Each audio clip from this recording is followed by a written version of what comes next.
안녕하세요, 여러분. 반갑습니다.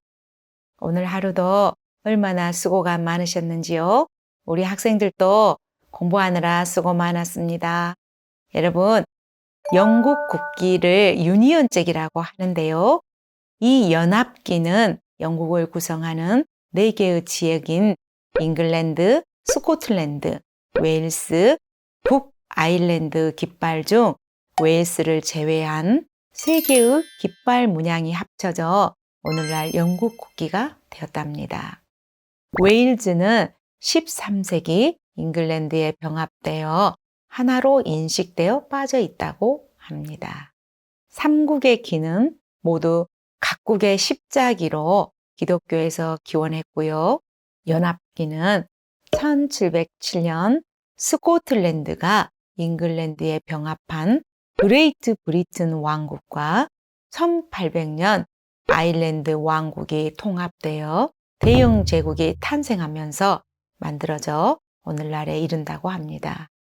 종교적인 갈등으로 아일랜드가 2개로 나뉘어 북아일랜드는 영국으로 합류되고 남은 아일랜드는 영국으로부터 독립하게 됩니다. 현재 영국의 정식 국호는 그레이트 브리튼 및 북아일랜드 연합왕국이고요. 일반 명칭은 영국 연합왕국이라네요. 간단히 영국으로 불리웁니다. 세계사 능력 검정 시험에 유니언잭이 나왔는데요. 엄마가 틀린 경험이 있어서 여러분께 유니언잭을 꼭 알려주고 싶었답니다. 오늘은 영국 혁명에 대해서 공부해 보겠습니다. 세계사에서는 영국 혁명, 미국 혁명, 프랑스 혁명 3개를 시민혁명으로 보고 있습니다. 영국 혁명에 대해서는 시민혁명이라 부를 수 없다는 설도 있지만은 영국 혁명이 국민의 대표 기관인 의회와 군주와의 싸움이었고요.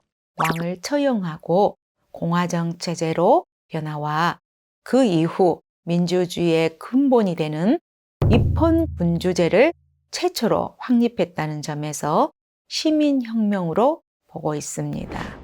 영국혁명은 17세기 청교도혁명, 명예혁명 2번 있었고요. 영국혁명은 100년 뒤에 일어나는 미국혁명과 프랑스혁명에 큰 영향을 끼칩니다. 영국혁명의 특징은 군주와 의회와의 싸움으로 결국 의회가 승리하여 왕은 군림하나 통치하지 않는다는 입헌군주제 정치체제를 확립시켰다는 것입니다. 영국 정치는 크로메르 공화정을 제외하면 지금까지도 입헌군주제를 유지하고 있는 나라입니다.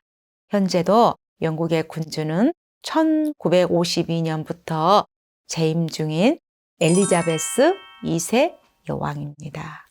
군주가 존재한다는 것은 상징이라 해도 신분이 존재한다는 것이니 보수적인 느낌은 지우기가 어렵습니다. 마그나 카르타를 빼고 영국 혁명을 말할 수 없는데요. 12세기 초 헨리 2세 때 영국은 영국뿐만 아니라 넓은 프랑스 땅을 차지한 적이 있었습니다. 그의 아들 존이 왕이 되면서 프랑스에 있던 대부분의 영토를 빼앗겨 그의 닉네임이 영토를 잃은 왕, 실지왕으로 불리웁니다. 존왕은 정치적으로도 무능하여 신하들은 더 이상 왕이 마음대로 권력을 행사하지 못하도록 1215년 마그나 카르타라는 문서를 작성하고 왕이 서명하도록 강요했습니다. 왕의 권위에 대해 처음으로 제한을 가하여 왕도 법안에서 통치를 해야 한다는 원칙을 수립했는데요. 지금은 왕의 폭정에 맞선 위대한 문서로 인정받고 있지만 1215년 당시는 영국 귀족들이 존왕의 권리를 제한한 문서로 귀족들의 권리 확인이었지 일반 백성들의 권리와는 거리가 멀어 민주주의 문서로 인정되지는 않았었다고 합니다. 세월이 흘러 근대로 넘어가면서 이 문서는 새롭게 유럽과 미국 헌법의 기초가 되었고요. 다시금 법에 의한 지배의 상징이자 위대한 문서로 각광받기 시작했다고 합니다. 영국 민주주의의 상징인 국회의사당에는 마그나 카르타의 서명을 지켜봤던 귀족 18명의 동상이 전시되어 있다고 합니다. 마그나 카르타에는 왕이 세금을 징수하려면 영주와 주교, 귀족의 동의가 있어야 한다고 규정되어 있었는데요. 마그나 카르타를 승인한 이후 17세기 초까지는 모든 왕은 의회와 협력해야 한다는 규정을 잘 지켜 의회를 무시하고 무소불위의 권력을 휘두르는 군주는 영국에서 거의 나타나지 않았었다고 합니다. 그러나 이제부터가 문제입니다. 당시 잉글랜드에는 3개의 종교가 있었는데요. 첫 번째는 기존 유럽의 종교 가톨릭이 있었고요. 두 번째는 헨리 8세가 이혼하고 새 장가를 가려고 가톨릭을 변형해서 만든 국교도가 있었습니다. 세 번째는 16세기 종교개혁으로 등장한 신교인 프로테스탄트 청교도가 있었던 상황이었습니다. 엘리자베스 사후 후계자가 없어 잉글랜드는 친척인 스코틀랜드 출신의 왕이 왕 승계에 따라 잉글랜드 왕을 겸하게 되면서 문제가 발생하게 됩니다. 이들은 잉글랜드 상황을 잘 모른 채 전제 정치를 펼치려고 했고요. 청교도가 많은 의회와 충돌하게 된답니다. 그는 국교회를 강조하며 가톨릭과 청교도를 박해합니다. 청교도인들이 이분의 박해를 피해서 1620년 메이플라워호를 타고 아메리카 대륙으로 가게 한 세계사의 단초를 이은 인물입니다. 중요합니다. 뒤를 이은 찰스 2세는 왕권 신수설을 지지하며 절대 권력을 행사하려고 합니다.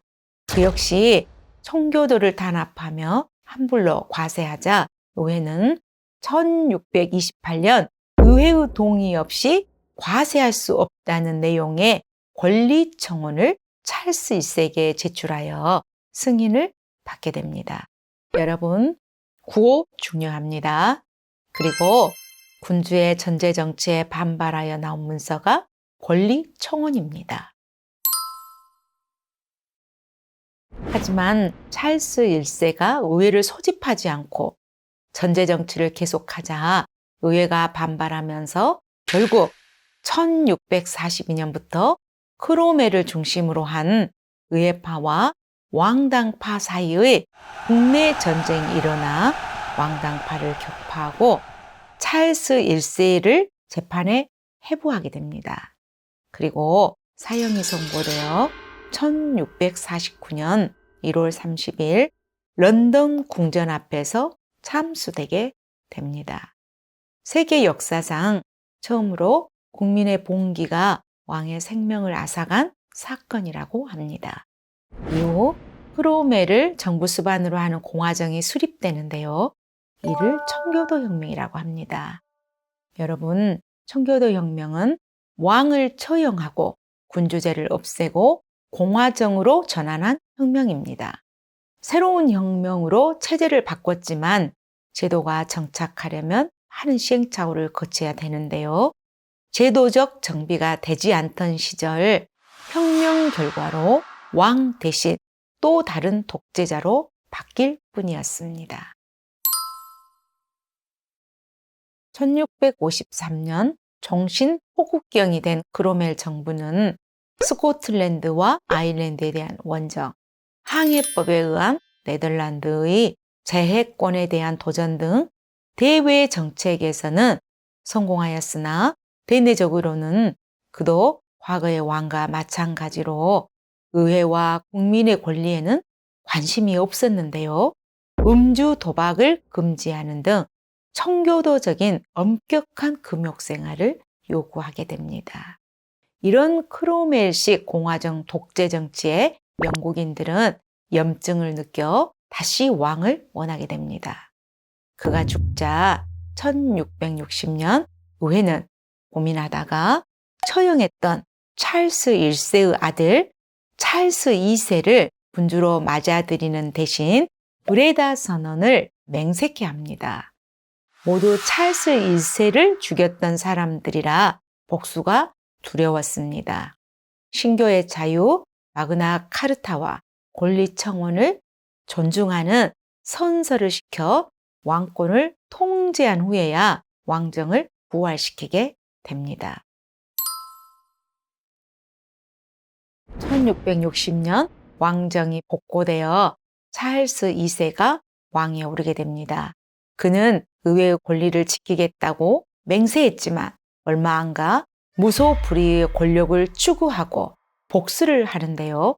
청교도 혁명에 가담하여 아버지 찰스 1세에게 사형 선고를 내린 의원들의 명단을 가지고 청교도 인사들을 박해했다고 하여 블랙리스트란 단어가 이때 처음 나왔다고 합니다. 찰스 2세는 블랙리스트를 가지고 무자비한 복수를 하고 크롬멜의 시체를 무덤에서 파내어 토막을 냈다고 합니다. 비국교도를 탄압하고 왕권을 확대하는 정책을 취하여 친가톨릭적 전제 정치를 실시하여 관직을 상당수 가톨릭 교도에게 나누어집니다. 그러자 청교도들이 다수를 차지하고 있던 의회는 심사법과 인신보호법을 만들게 됩니다. 심사법은 가톨릭 교도를 모든 공직에서 추방하고 영국의 관리와 의원은 국교도만 할 수 있다고 규정한 법률입니다. 인신보호법은 국왕에 의한 불법 체포나 불법 구금을 금지한 법입니다. 찰스 2세가 자식이 없어 동생 제임스 2세가 왕위 계승자로 부상했는데요. 가톨릭 교도이면서 고집불통이어서 많은 의원들은 걱정하면서 제임스 2세의 왕위 계승권을 박탈해야 한다고 주장했다고 합니다. 시민계급과 청교도인을 중심으로 박탈해야 한다는 휘그당과 제임스 2세를 인정하는 귀족과 지주 중심의 도리당으로 나뉘었는데요. 이것이 근대적인 정당 정치의 시작이 되었다고 합니다. 도리당은 훗날 보수당으로 이름이 바꿔 오늘날까지 존속하고 있고요. 휘그당은 자유당으로 활동하다가 1차 대전 이후 영국은 보수당과 노동당의 양대 정당에 의한 양당 체계가 자리 잡게 되었다고 합니다. 제임스 2세는 예상대로 의회를 해산하고 휘그 당원들을 탄압해서 많은 휘그 당원들이 해외 망명길에 올랐다고 합니다. 그리고 심사율과 인신보호법을 무시하자 1688년 의회는 왕을 폐위하기로 결정하고 제임스 2세의 딸 메리와 남편인 네덜란드 총독 윌리엄에게 둘 다 영국 국교를 믿기로 하고 그 대가로 영국의 왕자를 물려받으라고 합니다. 부부가 제안에 승낙하고 대군을 이끌고 영국에 도착하자 제임스 2세는 딸과 사이에 쫓겨 프랑스로 도망치게 됩니다. 부부는 윌리엄 3세와 메리 2세로 공동 즉위합니다. 역사가들은 이 혁명을 피 한 방울 흘리지 않고 국왕의 교체가 이루어졌다 하여 명예혁명이라 부르게 되었다고 합니다. 영국의 현재 이르는 입헌 정치가 확립된 것은 이 명예혁명에 의해서라고 합니다. 의회는 윌리엄 3세와 메리 2세의 즉위에 앞서 권리선언을 제출했고 다음 해인 1689년 새 왕의 서명을 받아 공포된 문서가 권리장전입니다. 권리장전은 모든 법률의 제정과 폐지는 의회를 거쳐야 하고 의회의 승인 없는 과세를 금지하며 자유선거와 의회 안에서의 표현의 자유 보장 등을 최초로 공식화한 문서입니다. 1701년 제정된 왕위 계승법에 따라 독일의 하노버 공 조지 1세가 즉위하여 하노버 왕조를 열었는데요. 조지 1세는 영어를 모르고 영국 사정에 어두워 정치는 다수당의 지도자가 맡게 됩니다. 이에 따라 의회의 다수당이 내각을 조직하여 정치를 하는 내각 책임제가 실시되게 됩니다. 이때부터 의회에서는 왕은 군림하나 통치하지 않는다는 의회 중심의 입헌 군주제가 전통이 되었답니다. 이로써 마그나 카르타 이후 영국 역사에서 오랜 세월에 걸쳐 치열하게 전개되었던 국왕과 의회 사이의 투쟁은 의회 측의 승리로 막을 내리고 국가의 주권은 실질상 의회에 돌아가게 되고 국왕은 명목상의 국가 원수인 입헌 군주제의 토대가 마련되게 됩니다. 이런 정치적인 안정을 이룬 토대 위에서 18에서 19세기 산업혁명의 시대로 가게 된답니다. 정리하겠습니다. 찰스 1세의 전제정치로 권리청원에 승인을 했고요. 청교도 박해와 의회를 무시하자 크로멜은 찰스 1세를 저형하고 공화정을 수립하게 됩니다. 크로멜의 사후 왕정 복고로 찰스 2세가 등장하고요. 전제정치로 의회는 심사법과 인신보호법을 제정하게 됩니다. 제임스 2세의 전제정치 강화로 의회는 제임스 2세를 폐위하고 메리와 네덜란드 총독인 남편 윌리엄 공을 공동 국왕 추대하는 명예혁명과 권리장전의 승인으로 세계 최초의 입헌 군주정의 나라가 됩니다. 오늘은 민주주의 국가들이 채택하고 있는 의회 제도를 최초로 탄생시킨 영국 혁명에 대해서 공부했는데요. 영국을 이해하는 데 도움이 되기를 바랍니다. 구독, 좋아요, 알림 설정 부탁드립니다. 감사합니다. 안녕.